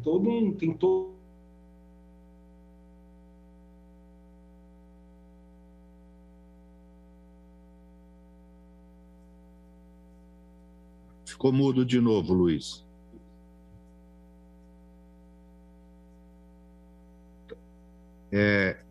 Luiz, você está mudo, está mudo. Não sei se... voltou. Então, as famílias, considerando todas essas circunstâncias, as famílias também avaliam a logística que ela precisa ter para que essa criança, para que o filho dela vá para a escola. E muitas vezes opta por não retornar no primeiro momento. Opta por aguardar, para ver como está. É uma situação nova para todos. Então, eu imagino que, da mesma maneira que na rede municipal a gente não está recebendo ainda todos os alunos, a gente indicou aí 35%, os últimos dados, a gente está chegando aí, aumentando, esse número vem aumentando semana a semana, mas nós estamos ainda na casa, eu posso confirmar para vocês exatamente, porque nós estamos começando a semana hoje, mas estávamos na casa aí de 25%, né? Então, não estávamos ainda recebendo nem os 35 indicados. Por quê? A presença dessas crianças era facultativa ainda, né? E aí aproveito para responder a questão do vereador Eduardo Magoga. Qual é o sentimento que a gente está tendo, assim? É muito cedo ainda, vereador, para falar, porque o senhor me pergunta do sentimento em relação ao retorno, né? É muito cedo para falar, porque, veja, no ensino fundamental, essa semana é que está indo o último grupo. Só para vocês entenderem, na primeira semana lá do dia 26 de abril, nós recebemos um grupo de 35%, que ficou aquela semana. Na semana seguinte recebemos o outro grupo e agora estamos recebendo o outro grupo. Então, nós estamos terminando de receber a última leva de crianças agora, né? Então, ainda é muito cedo para falar, mas o sentimento que a gente está observando, tem observado, é o seguinte: diminuiu um pouco a tensão. No início havia uma tensão muito grande de todos, funcionários, professores, das famílias. Essa tensão começou a diminuir à medida que as crianças começaram a ir e as pessoas começaram a ver esses protocolos. Esse é um sentimento presente. O outro sentimento presente é de alegria pelo retorno dessas atividades. As crianças e também dos professores, viu? As pessoas erroneamente acham que os professores não queriam voltar. Na verdade, não era esse o debate. Os professores tinham receio do retorno por conta da contaminação. Porque, veja, eu sou professor e posso dizer, prefiro 1000 vezes uma aula presencial do que, por exemplo, o que nós estamos fazendo aqui. Eu preferia 1000 vezes estar na Câmara com todos vocês lá, e a gente acho que é muito melhor, é muito, né, do que, por exemplo, o som para de funcionar. Quer dizer, eu fico imaginando isso o dia inteiro de aulas. Então, há também aí uma alegria dos professores no sentido dessa retomada, e há também um arrefecimento dessa preocupação, né? Isso existe. E a questão que se coloca objetivamente da questão da depressão, de fato, é algo que a gente tem observado, essas crianças estão voltando em outras condições. Quando a gente pensa, sobretudo nos anos mais finais, estamos voltando com crianças que, quando a gente interrompeu, tinha uma relação, e hoje são arrimos de família, perderam pai e mãe, né? E essa relação com esses alunos precisa ser reconstruído. Alunos de EJA que deixaram de ter que ir para a escola porque hoje estão na luta pela sobrevivência. É uma questão, às vezes a gente sente menos isso porque estamos numa condição privilegiada, mas para essas pessoas que têm uma condição econômica menos favorecida é muito difícil. Então, em que pese que você distribuiu cesta básica e tal, tem a questão da sobrevivência, ela é bastante mais ampla do que isso, nós não conseguimos alcançar. Então, nós temos pessoas hoje que não retornam às escolas porque optam pela luta sobrevivência mesmo, por produzir renda, a renda possível para poder sobreviver. Isso vai levar um tempo também para ir equalizando, para a gente ter essas pessoas de volta. O que a gente está discutindo com o professor Tadeu já começou a implantar? Nós estamos ampliando programas que a gente já tinha, vereador, que tratam de psicologia escolar. É bom lembrar e só frisar que essa psicologia não se trata do atendimento clínico. Depois a gente pode até fazer um debate. Essa é uma questão, se eu puder sugerir humildemente como tema, é um tema muito importante, porque essa é uma questão para o Brasil inteiro, né? A questão da psicologia escolar. E a gente tem discutido com o professor Tadeu, e o professor Tadeu tem aí um propósito de ampliação bastante forte desses programas. Estamos discutindo isso com alguns profissionais. Hoje, a professora Raquel Guzzo é uma parceira bastante valorosa nossa, com a PUC, com esse programa. A gente já tinha esse programa com ela há bastante tempo, acho que era 5 anos, e a ideia hoje é ampliar para o máximo possível, porque o senhor tem razão, nós vamos ter que fazer debates com essas crianças, adultos, com esses jovens que a gente não fazia dessa maneira, e para isso a gente precisa de suporte, sim. Essa é uma questão que está colocada para nós, sim. E aí aproveito nessa fala, já que eu já estou vendo que o tempo está acabando, para responder o que a Cris Oliveira falou. A gente está, sim, aprofundando, eu acato a sua sugestão, muito importante a sua fala, concordo integralmente com ela, e a gente está, sim, nessa construção de parcerias com as universidades privadas, públicas, também privadas, e também com outros agentes. Mas também, Cris, é importante saber que está todo mundo tentando construir esse mundo novo. A gente também não busca... A universidade também quer se relacionar com a gente, também para entender algumas soluções que a gente deu para indicar para outras, né, para outras questões. E a questão que o vereador Marrom coloca, vereador, da educação especial, a gente está retomando com todos os...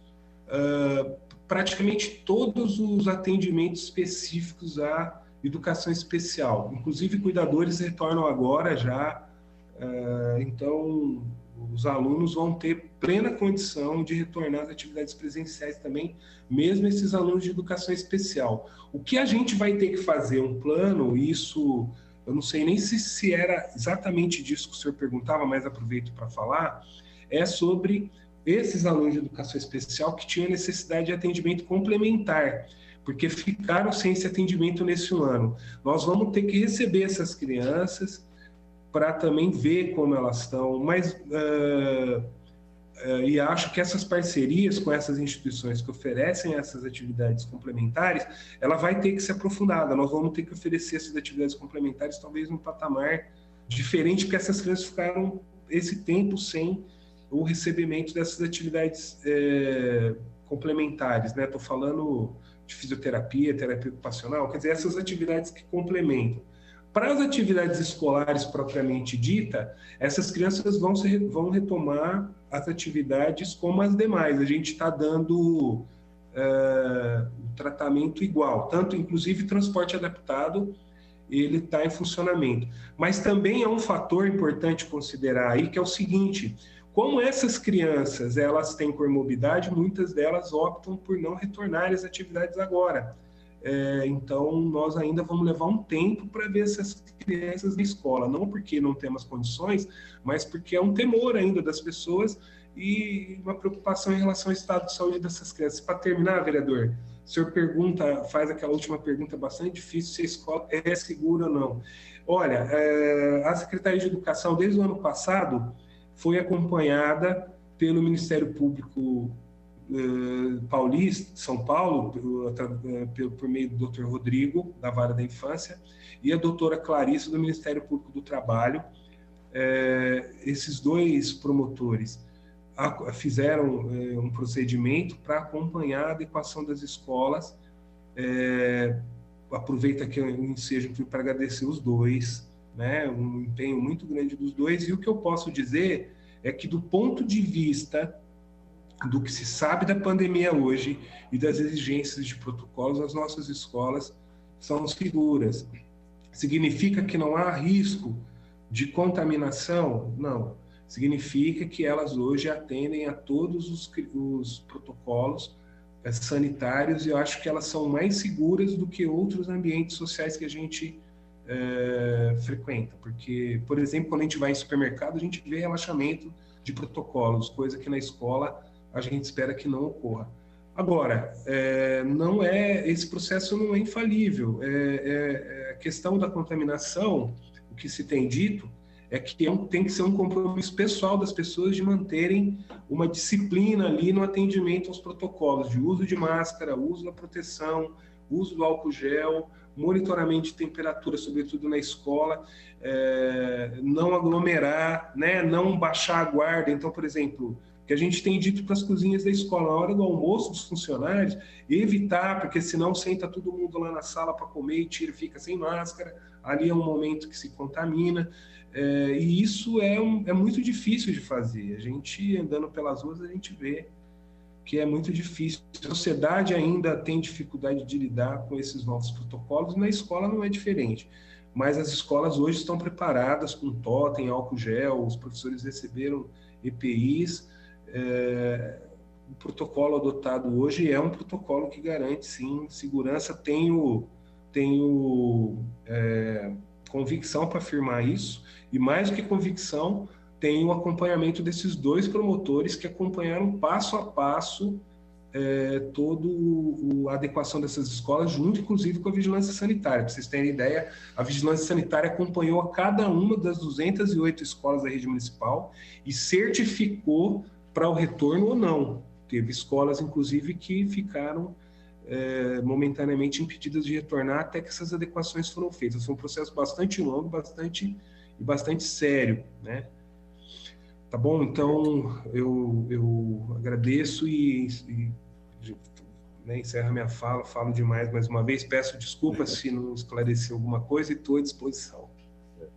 Não, eu é que agradeço, e essa pergunta final foi proposital mesmo, no sentido da gente passar essa ideia, essa imagem de que o ambiente escolar, talvez ele seja muito mais seguro do que o ambiente onde essas crianças estão hoje. Às vezes dentro das suas próprias casas ou em algumas comunidades em que não há todo esse rigor, esse cuidado. Certamente os profissionais das escolas, sejam os funcionários, os educadores, enfim, eles vão observar esse protocolo sanitário, com uso de máscara, guardando distanciamento, a questão do uso do álcool em gel, lavando as mãos. Quer dizer, é esse ambiente onde esse olhar vai estar, esse cuidado vai estar sendo garantido. Eu falei exatamente para a gente tentar desconstruir essa sensação de que vou levar, como alguns dizem, né? Abrir as escolas era caminhar as crianças para contaminação, como se fosse um genocídio em massa, né? Absurdo. Tirando esses radicalismos, a gente sabe que a escola tem um papel importante, fundamental, né, para a construção do conhecimento, da cidadania, e cumpre um papel fundamental na sociedade. Eu acho que ninguém questiona isso. Eu acho que teus esclarecimentos foram assim profundos, deu para ter uma ideia da complexidade que é fazer a gestão da educação no município como Campinas. Nós sabemos que a nossa secretaria possui um corpo técnico da maior qualidade, são especialistas, mestres, doutores, né, pós-doutores, que têm esse cuidado, têm esse conhecimento técnico, têm essa responsabilidade ética, né, na condução dessa missão, que é nobre, que é da educação. Eu quero, então, agradecer a sua participação. Fico aguardando aqui para a gente fazer esse agendamento. Fiquei curioso, quero conhecer esse ambiente dessa escola reestruturada, com tecnologia, né, que eu acho que é bom a gente conhecer para também repassar isso. Se for possível, eu vou tentar depois falar aqui com a produção da TV Câmara, talvez que essa visita possa ser acompanhada por uma equipe da TV Câmara e que a TV Câmara possa ajudar também a divulgar as nossas escolas, né? Para que as pessoas saibam que as escolas públicas também têm tecnologia, são ambientes adequados, com qualidade, tá bom? 12:01, então eu vou dar por encerrada a 8ª reunião da nossa comissão, agradecendo mais uma vez a participação dos vereadores Eduardo Magoga, Marrom Cunha, da Cris Oliveira, do vereador Paulo Gaspar e do Vanderlei Garcia, que representa o vereador Cecílio. E a você, Luiz, obrigado pela aula que nos deu hoje aqui. Um abraço. Eu que agradeço, estou à disposição. Obrigado. Ok, tchau, tchau. Encerrada a reunião, então. Obrigado. Boa tarde a todos, fiquem com Deus. Esqueci de agradecer, mas quero agradecer aqui a equipe, né? Obrigado. Entendeu? O cerimonial, o pessoal da informática, da coordenadoria de apoio às comissões. Obrigado também. Um abraço. E você acompanhou ao vivo a reunião ordinária da Comissão Especial de Estudos, que analisa e discute os impactos, tanto na economia e socialmente, da Covid-19. Fique com a gente, logo mais tem Câmara Total. Até mais.